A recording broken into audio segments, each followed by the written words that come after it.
un parecido similar panorama, por arriba y por abajo, aunque con la diferencia fundamental de los puntos que acumulan unos y otros. Triple empate en cabeza y triple empate en la cola. El Español, qué extraordinaria marcha la suya, ha alcanzado en la cabeza al Barça y al Atlético de Madrid y se abre un importante hueco con respecto a sus perseguidores. El Compostela ha fallado por vez primera en casa, ha empatado ante el Salamanca y se queda cuarto, pero a 7 puntos de los de arriba. Estos han sido los resultados. Compostela 0, Salamanca 0, Valencia 2, Tenerife 2, Barcelona 3, Albacete 0, Betis 3, Real Sociedad 1, Oviedo 2, Racing de Santander 1, Real Madrid 1, Atlético de Madrid 0, Rayo Vallecano 2, Sporting de Gijón 0, Zaragoza 0, Sevilla 1, Mérida 0, Español 1, Valladolid 1, Celta 1 y Athletic de Bilbao 1, Deportivo de La Coruña 0. El Celta, por lo que se ve, es un incómodo, difícil rival para el Valladolid. 10 años lleva sin ganar en casa el Valladolid ante este enemigo. Empate y presten atención a dos penaltis que se han señalado que son difíciles de ver por los aficionados que estuvieron presentes en ese encuentro. Victoria importante del Betis, aún con bajas, ante una Real Sociedad que puso muchos problemas, sobre todo en la segunda parte. Y veremos también el encuentro que se ha celebrado esta mañana en Vallecas, Rayo Sporting, victoria del Rayo, y es que el Sporting no es el mismo fuera que dentro, que en casa, allí en el Molinón. Un solo gol ha marcado en sus desplazamientos el Sporting de Gijón. Este que van a ver ustedes hace ya muchas semanas ante el Athletic Bilbao en San Mamés, lo consiguió Salinas. Desde entonces, ni un solo gol. Gol importantísimo en el minuto 93 el que ha conseguido el Athletic de Bilbao para derrotar al Deportivo de La Coruña. Lo van a ver, ya habían pasado 3 minutos del tiempo reglamentario cuando lanza Caranca y aprovecha el rechace Tabuenca para marcar. Así reaccionaron los banquillos. Se nota cuál es el del Deportivo. Tosak enormemente deprimido, y es que su equipo es 12º en la tabla.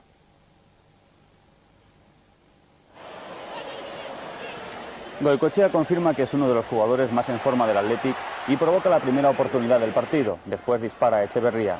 El Athletic domina. Echeverría vuelve a intentarlo. Bien armado atrás, el Deportivo es pura anécdota en ataque. Aquí vemos un disparo flojo de Bebeto.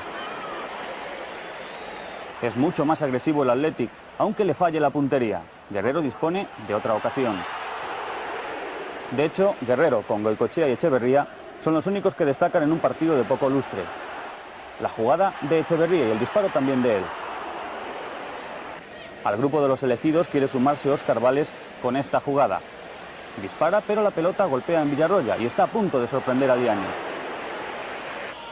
El primer tiempo se cierra con este lanzamiento de falta a cargo de Bebeto. La segunda parte sigue el curso de la primera, es decir, remates de Julen Guerrero. Mientras en el Depor, Bebeto continúa insaciable a balón parado. Fue un saque de esquina. Mediada la segunda parte, el partido se despereza. A estas alturas, Guerrero lleva el peso ofensivo de su equipo, aunque aquí Echeverría culmina mal. Minuto 19. El público local, muy enfadado con Dauden, pide penalti. Echeverría corre junto a Paco y cae dentro del área.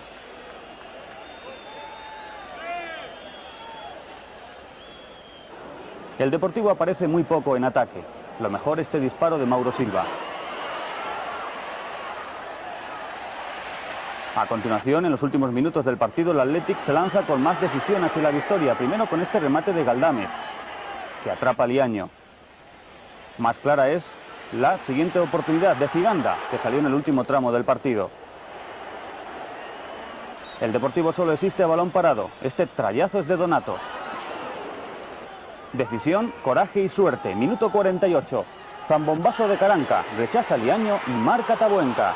Estalla San Mamés. El gol premió el esfuerzo y la valentía del Athletic ante un Deportivo otra vez muy gris.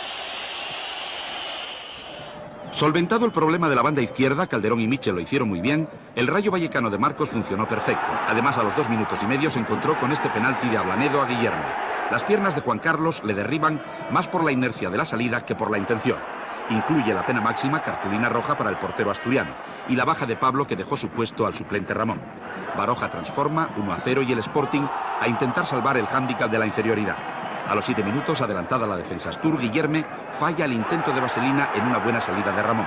Los terresas solamente inquietaban en estrategias. Falta de Lediakov, que le da espuela a Bango. Otra vez el ruso desde la esquina. Los rechaces de cabeza de Baroja y Calderón los aprovecha Hugo Pérez en el disparo raso que despeja de puños Will. Ezequiel Castillo ocupó muchos minutos a jugar por el costado derecho. Recibe de Onésimo y su centro lo cabecea Guillerme a bocajarro. Salva Ramón. Nueva ocasión gijonesa. Hugo Pérez desde casi 40 metros. Wilfred le responde con el despeje por si las moscas. Y al final del primer tiempo, equivocación del colegiado extremeño, señor Carmona, por no sancionar con libre directo desde fuera del área esta entrada de Velasco a Onésimo. Tras los cambios, Dani Bouzas y Salinas ayudan a Sabou, que intenta sorprender a Wilfred. El nigeriano estuvo sobresaliente. Llega la ya habitual expulsión de un rayista a los 70 minutos, en esta ocasión Cortijo. Segunda tarjeta amarilla por la entrada a Mario. Un exaltado lanza un objeto al árbitro y el gaditano se va. De estas piernas en evolución, embarrado el calzón, pues luchó todo el partido. Onésimo sale la jugada del 2-0. Aquino se zafa de Velasco, le carga legalmente y bate a Ramón con la izquierda. Ajustado al palo. Minuto 78. Tercer tanto del argentino en Liga. Pudo llegar el tercero si este centro de Mitchell, rematado de cabeza por Ezequiel Castillo, se ajusta más al interior cuando el portero estaba batido. El Sporting, fuera de casa, baja mucho. Acertar con el gol suele tener la recompensa de la victoria. Ayer en el Benito Villamarín, Betis y Real Sociedad jugaron un encuentro muy equilibrado que finalmente se decantó por aquel equipo que supo resolver con mayor eficacia sus acciones ofensivas. La primera fue Donostiarra, a saque de esquina, Picabea enviaba el balón al travesaño. A pesar de sus notables ausencias, el Betis tuvo fe en el triunfo. Arpón, por la derecha y de volea, estaba a punto de marcar. Las ocasiones se definían en acciones de balón parado. En una falta, Jaro tenía que desviar el lanzamiento de Pedro. Y en un saque de esquina llegó el primer gol bético, indecisión en el despeje de la defensa realista y Stosic, que va a adelantar a su equipo. En una jugada confusa con balón tocado por Alexis, Stosic enviaba con la derecha el balón al fondo de la portería de Donostiarra. En el segundo periodo el dominio territorial fue de la Real Sociedad y jugando al contragolpe el Betis cimentó el triunfo. Luis Pérez hacía trabajar a Jaro. El segundo balón a la madera de la Real llegó en el minuto 63 y Iáquez veía adelantado a Jaro y buscó la sorpresa. 20 minutos estuvo Sabas en el terreno de juego, tiempo suficiente para marcar 2 goles. El primero de ellos a pase de Márquez. La velocidad del exjugador rayista y del Atlético de Madrid resultó determinante. A 4 minutos para el final del encuentro, la emoción subió de tono. Craiovanu, que acababa de salir al terreno de juego, marcaba el gol de la Real Sociedad. En una jugada individual, el rumano batía con un potente disparo de izquierda a Jaro. El partido estaba casi concluido, pero todavía quedaban acciones de mérito. Sabas, en protagonista, tocaba para Jaime y Alberto evitaba el gol. No pudo hacer lo mismo en el minuto 92. El mano a mano entre los dos defensas realistas y los dos delanteros béticos se resolvía favorablemente para los verdiblancos. Juan Sabas conseguía su segundo gol y dejaba el marcador del encuentro en un definitivo 3-1. Pase de Pierre y gol de Sabas. Después de 3 jornadas sin ganar, el Betis se reencontraba con la victoria. Un buen presagio para su compromiso europeo. Valladolid y Celta guardaron un minuto de silencio por el que fuera presidente del Valladolid y periodista deportivo Santiago Gallego.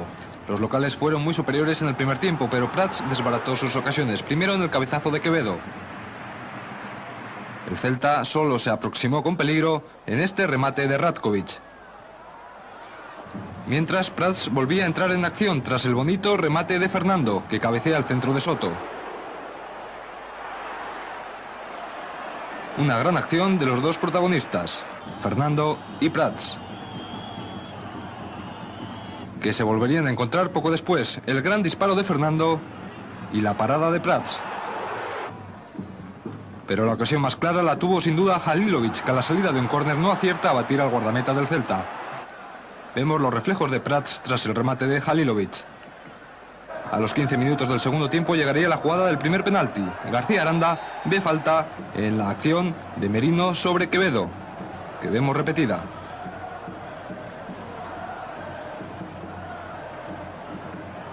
El castigo lo transforma Peternach, que logra así su cuarto tanto de la temporada.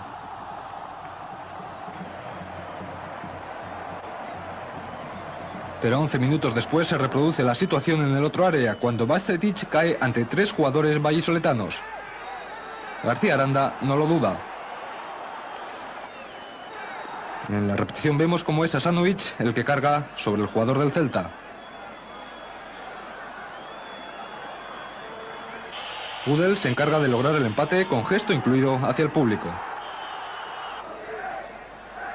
El Celta jugó los últimos 5 minutos con un hombre menos por la expulsión de Alejo, que comete falta sobre Asanovic. Con este empate, Valladolid, Celta y Rayo Vallecano comparten la última plaza de la clasificación. 2 penaltis en este encuentro, no es el récord de la jornada. 3 se han señalado en el Carlos Tartiere, en Oviedo. Los veremos, como veremos, de nuevo un gran encuentro a los que hayan podido asistir en el estadio de Mestalla. Valencia-Tenerife ha puntuado, el Tenerife 4 goles nada menos y algunas figuras por encima del encuentro. Pizzi, que ha marcado 2 goles, y este que ven correr la banda como en sus tiempos haría uno de los mejores extremos de este equipo. Es Gálvez dando el segundo gol del Valencia.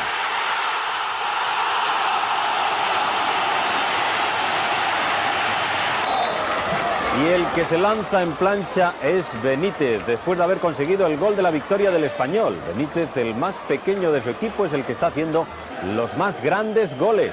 No se lo pierdan, repasaremos el derbi. Llevamos un cuarto de campeonato.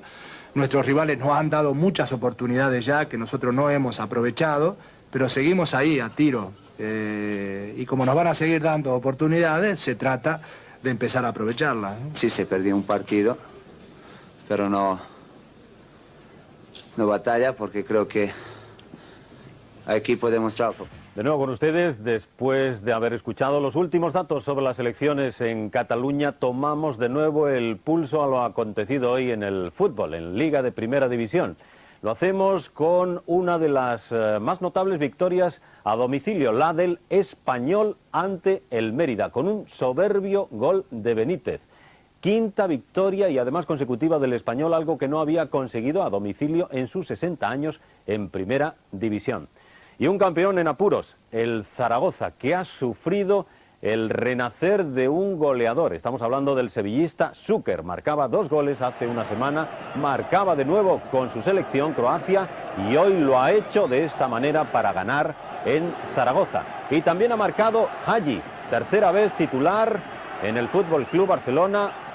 Venía de hacer un gran partido también con su selección, con Rumanía, y poco después, eran demasiadas alegrías. Observen cómo se tuvo que ir del campo, con una brecha en la cabeza. Minuto 42 de la primera parte. Victoria del Barça sobre el Albacete. Transcurría el primer cuarto de hora cuando llegó el primer gol de la noche. Un buen pase de Celades a Hagi le permitió a este superar a Marcos. El encuentro en líneas generales fue flojo. El Barça estuvo mejor que el Albacete, que acusó en exceso las ausencias. Dirigió el partido el madrileño Mejía Dávila, que estuvo regular. En el minuto 41 se produjo un choque entre Hagi y Soria. El azulgrana, que estaba realizando un buen encuentro, tuvo que dejar el terreno de juego y ser sustituido por Amor. Le tuvieron que aplicar 6 puntos de sutura en la cabeza. Y así concluyeron los primeros 45 minutos. Tras el descanso, el Albacete tuvo su única gran oportunidad, en el minuto 2, en este disparo de Kasumov, que despejó Busquets con grandes apuros.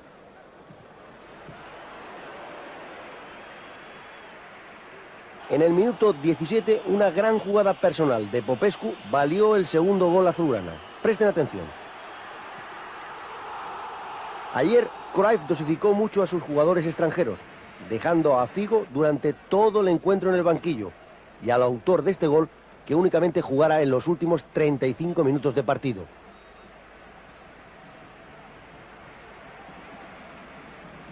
Y ya en el minuto 40 llegó el tercer gol local, en otra gran jugada personal, en esta ocasión a cargo de Prosineski. Ahí la tienen.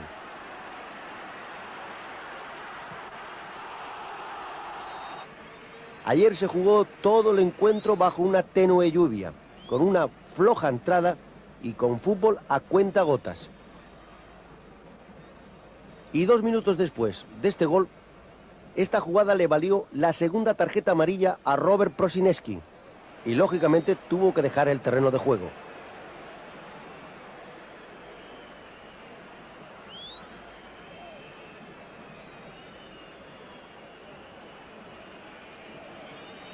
y sin más incidencias se llegó al final del encuentro. Barcelona 3, Albacete 0, victoria fácil del Barça y encuentro que resolvieron los 3 extranjeros locales. Hace unos cuantos años, Joaquín Sabina lanzó a la fama su Calle de la Melancolía. El Zaragoza, en su vocación de rapsoda, compuso en mayo su versión particular de Art de París para celebrar el triunfo en la Recopa. Meses después de aquel éxito, el equipo aragonés ha compuesto una sinfonía triste y lánguida. La Calle de la Nostalgia, así se llama el nuevo álbum, refleja la trayectoria de un equipo campeón que acaba de firmar la 4ª derrota consecutiva en su estadio, con 7 goles en 13 partidos de liga. El título, basado en el sentimiento del público que asiste a la Romareda, encierra la retrospectiva de un equipo ambicioso que ha perdido su identidad en el césped. De aquel conjunto temible en cualquier campo de España, queda el elenco de actores, pero se ha extraviado el libreto. Aquella facilidad para crear fútbol y convertirlo en amplias goleadas forma ya parte del recuerdo. Frente al Sevilla se pecó una vez más de inocencia, de pura candidez. Llegar con peligro a la puerta contraria alcanza a orillas del Ebro la categoría de milagro. La Romareda ha dejado de imponer respeto porque cualquier rival conoce que el Zaragoza difícilmente encontrará el premio del gol. Con esta premisa, el Sevilla esperó que su oponente quemase los fuegos de artificio en la primera parte para lanzarse en busca de los 3 puntos. Las primeras incursiones no encontraron su destino hasta que Šuker despertó su instinto goleador. El delantero croata se dejó ver lo justo, pero lo suficiente para engatillar este remate y embarcar los 3 puntos en la panza del autobús. En ese instante, el público de la Romareda desenfundó los pañuelos con dirección hacia el palco. Todo fue muy bonito mientras duró. La nostalgia invadió el estadio porque, en este caso, cualquier tiempo pasado fue sin duda mucho mejor. Ambiente beligerante en las gradas y césped en mal estado invitaban a la guerra en el Municipal emeritense. Encuentro de choque entre 2 onces compactos que tienen en el orden su mayor virtud. Primera ocasión para Simbal en el minuto 4. Raúl, sustituto del sancionado Toni, resolvió con pulcritud el trabajo que le llegó. Llegaban los primeros partes bélicos con heridos, Cristóbal en los visitantes y Ángel Luis en los locales. En medio poco fútbol. Benítez lo intentaba desde lejos. Camacho reclamaba después igualdad de trato a Marín López, mientras Urzaiz se peleaba con Monreal dentro del área. Arteaga centró. Entre Benítez y Lardín fabrican ocasión. Acaba parando Leal. A los 28 minutos de partido la jugada de Autos. Raúl toca con sus puños el balón fuera del área. No impide ocasión manifiesta de gol, pero sí corta un pase con opciones. Marín López ni siquiera le amonestó. Aquí lo tienen más claro. En la segunda parte Camacho mete a Luis, Pacheta y Javi por Lardín, Francisco y Urzaiz. El español muestra 2 velocidades, rápida en la gestación y explosiva en la definición. Este es un gol anulado a Francisco por fuera de juego de Benítez. El Mérida, inconexo y sin profundidad en bandas, solo lanzaba desde lejos. Quique Martín, minuto 72. Y a 5 del final, el gol. Saca Torres Mestre una falta desde la izquierda. Montparlet peina. Javi se escora y su centro lo traduce Benítez en acrobacia. 0-1. La quinta victoria de 7 salidas españolistas se forjó en una acción destellante. El paraguayo demostró coordinación, equilibrio y dominio de su centro de gravedad. Los de Camacho se asientan en el triunvirato de cabeza y el Mérida vuelve a la realidad. Vaya gol, no exageraba, desde luego, el del paraguayo Benítez. Ayer el Atlético de Madrid perdió muchas cosas, salvo en el juego, su condición de invicto, su condición de imbatible, por lo menos hasta el momento en los partidos que había hecho lejos del Vicente Calderón. Perdió los 3 puntos en juego y una gran ocasión de haber puntuado, porque tuvo muy claras oportunidades ante un inspiradísimo Bullo. También ha perdido ocasión tal vez de llevarse algo más que un empate el Tenerife, porque ha hecho un primoroso primer tiempo superando al Valencia, que ha sabido reaccionar y al final ha habido empate a 2 tantos. Vamos a mostrarles unas imágenes de ese encuentro en las que van a comprender ustedes que el Tenerife efectivamente quería hoy hacerle un roto al Valencia. Y si no, ahí tienen ustedes lo que le queda de camisa a Otero. Camisa tipo playa, vamos. Y penaltis y muchos en el Carlos Tartiere, hasta 3. Al final, victoria in extremis del Oviedo ante el Racing de Santander. Repasaremos esas jugadas en la Moviola con Andújar Oliver. Comenzamos con el tropiezo primero en su casa del Compostela ante el Salamanca. Sin goles, pero ocasiones muchas. El sistema táctico del Salamanca ahogó la ambición ofensiva del Compostela, que hoy dejó escapar los 2 primeros puntos de la temporada en San Lázaro. En el comienzo fulgurante del conjunto gallego, a la velocidad de Christensen le faltó precisión para culminar esta bonita jugada. En la primera aproximación salmantina a la portería local, el remate de Barbará se diluye en las manos de Falagán. Al filo de la media hora, Aizpirúa evitó que Christensen alcanzase su objetivo. De nuevo es el danés quien acerca el peligro hasta las inmediaciones de Aizpirúa, pero su centro no encuentra rematador. Y sin apenas respiro es ahora Barbará quien llena de inquietud a Falagán con este zurdazo. En la última jugada relevante del primer tiempo, la acertada salida de Falagán impide que Del Solar aloje el balón en la portería gallega. En la reanudación, el Salamanca intentó sacar provecho de la agarrotada imaginación del Compostela, y ante la escasez de ocasiones de gol anotamos esta jugada polémica entre Nacho y Stinga en el área gallega. A los 20 minutos, Del Solar y Claudio no consiguen rentabilizar ese peligroso centro. Y cuando el partido agonizaba, el juego recupera el interés perdido porque el Compostela busca con ahínco el gol de la victoria, pero ni Fabiano ni Eraña aciertan en sus remates y el empate a 0 se convierte en definitivo.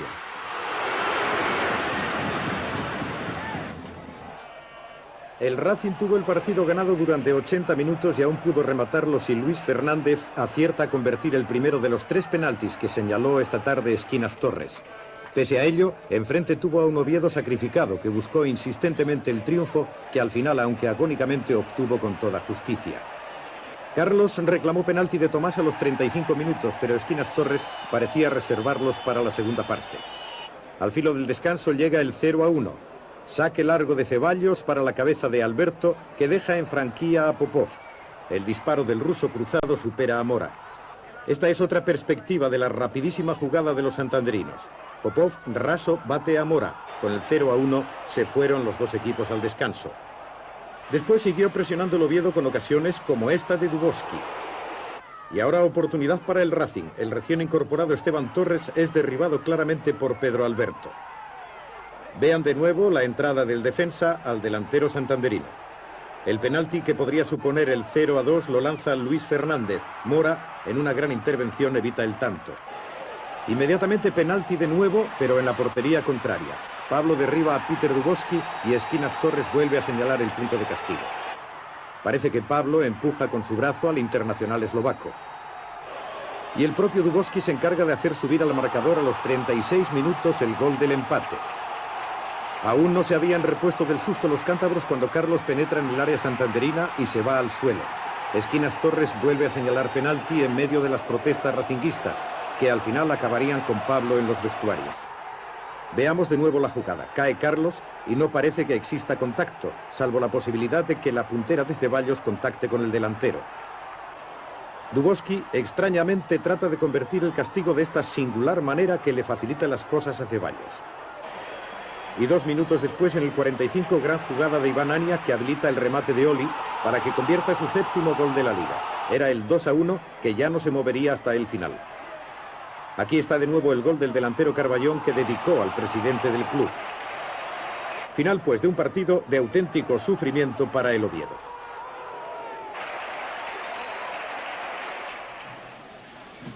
Acorde con su estilo, el Tenerife acabó empatando un encuentro que durante los primeros 50 minutos tuvo ganado sin paliativos.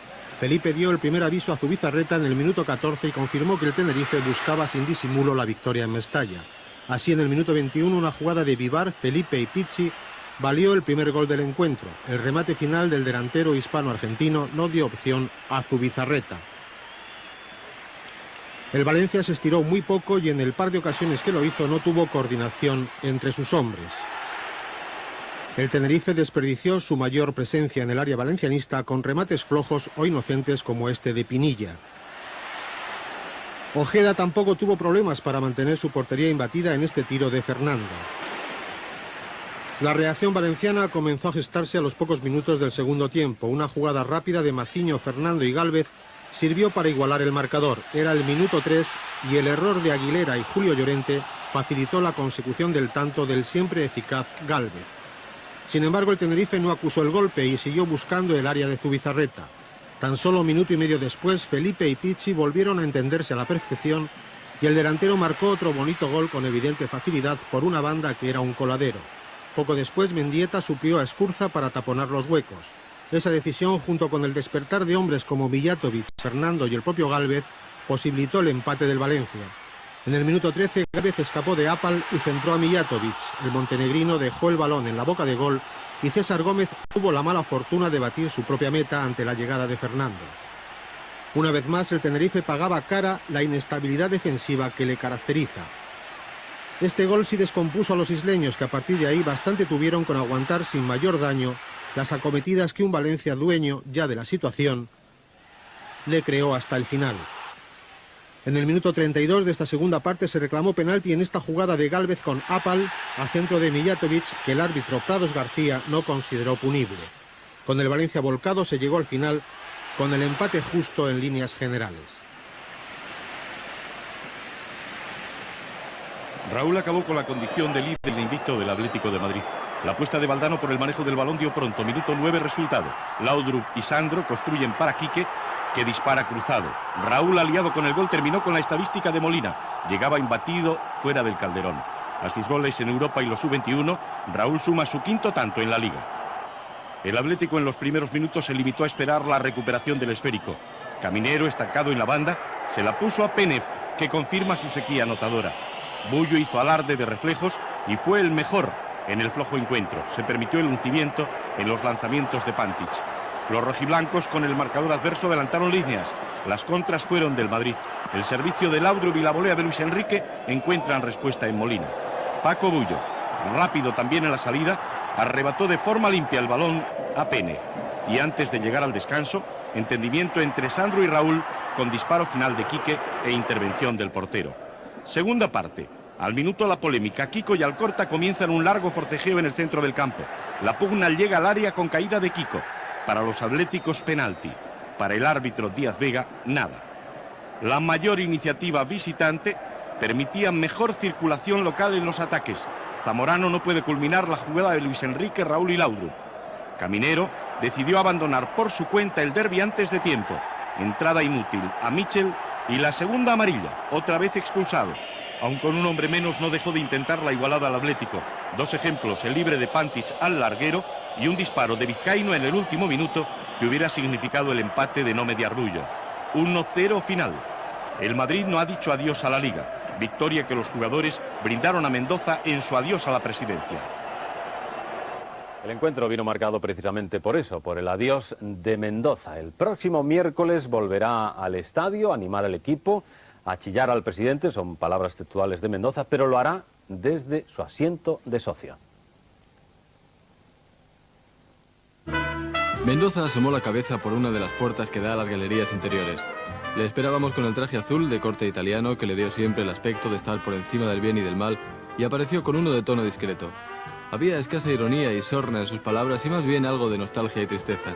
Hasta entonces hubiéramos jurado que Mendoza preparaba algo. Después de aquello, supimos que su marcha sería irreversible.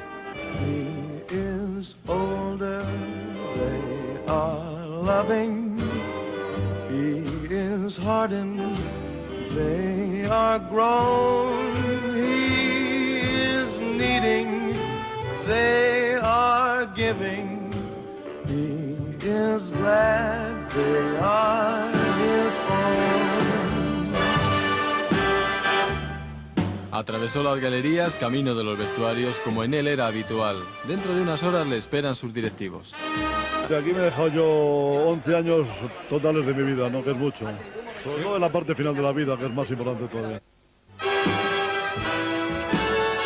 Y el martes, la sucesión. Será entonces el final de la era Mendoza.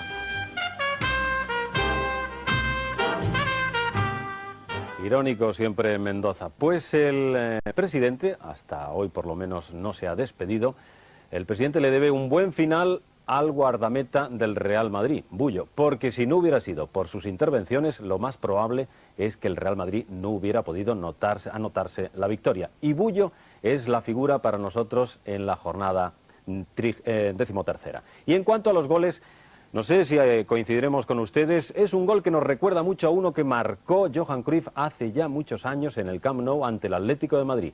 Es bajito, gran gol, el de Benítez.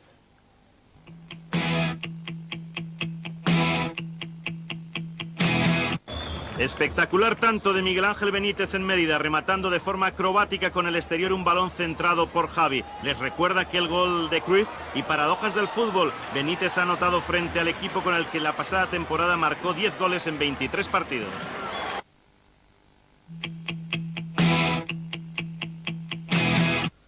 Francisco Bullo, 37 años, 524 partidos en Primera División. Ayer en el Bernabéu se erigió como figura decisiva del partido. Sus acciones, tanto en las salidas como en portería, fueron determinantes en el resultado final del encuentro. Con este han sido 4 los partidos en los que Bullo ha mantenido su portería a 0. Y tiempo ya para la moviola. Buenas noches, Andújar. Hola, buenas noches. ¿Qué tal se han portado hoy los árbitros? Pues yo creo que fenomenal, con algún pequeño error, pero muy bien. Han sido valientes a la hora de señalar el punto de penalti y eso es de agradecer. Bueno, vamos a ver los que han sido de verdad. Comenzamos la moviola. Así es.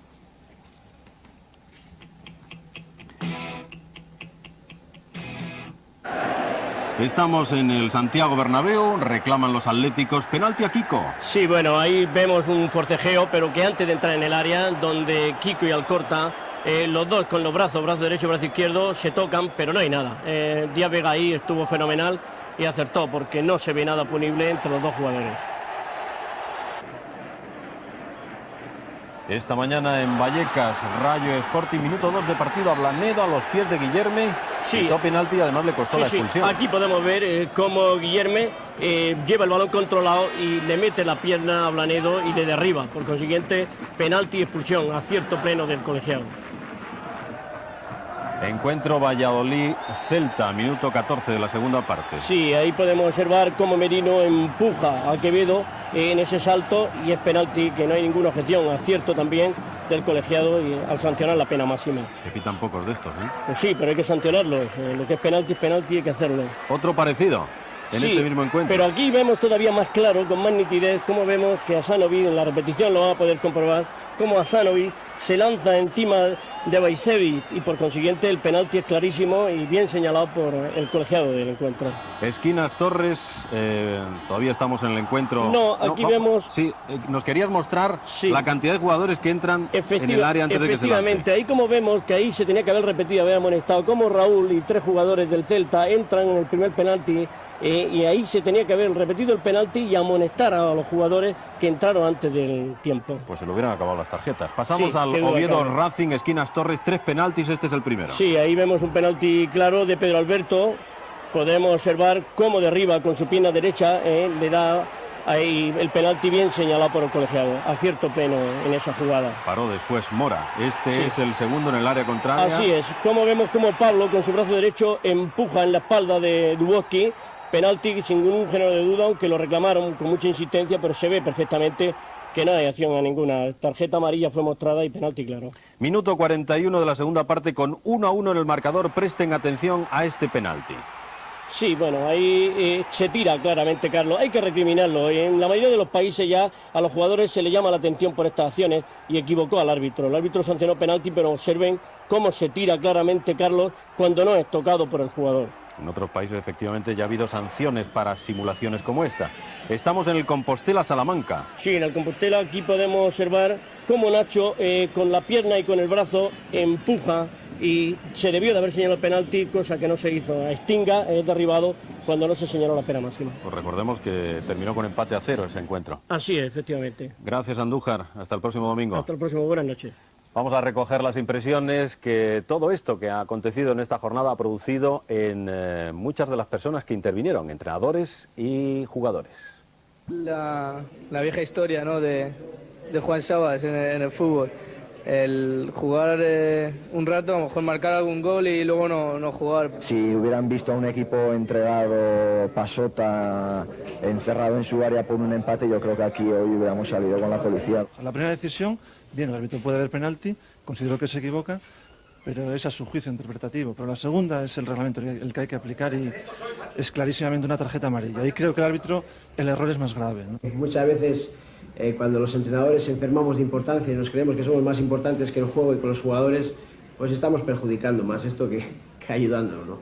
Nosotros los delanteros necesitamos marcar goles y bueno, hoy he tenido la suerte de meter 2, ¿no? La verdad que no sé si será por esta víspera del 20N tan famosa, de esto, pero la verdad que la actitud tan dictatorial y tan autoritaria de un señor que porque se ponga un pito ya se cree que es el rey del mundo, ¿no? Y eso la verdad es que es una cosa muy extraña. Signos para la quiniela: Compostela, Salamanca X, Valencia, Tenerife X, Barcelona, Albacete 1, Betis, Real Sociedad 1, Oviedo, Racing 1, Real Madrid, Atlético de Madrid 1, Rayo Vallecano, Sporting 1, Zaragoza, Sevilla 2, Mérida, Español 2, Valladolid, Celta X, Athletic de Bilbao, Deportivo 1, Badajoz, Real Madrid B 2, Eibar, Athletic de Bilbao B X y Hércules, Logroñés 1. En el pleno al 15, Écija, Villarreal X.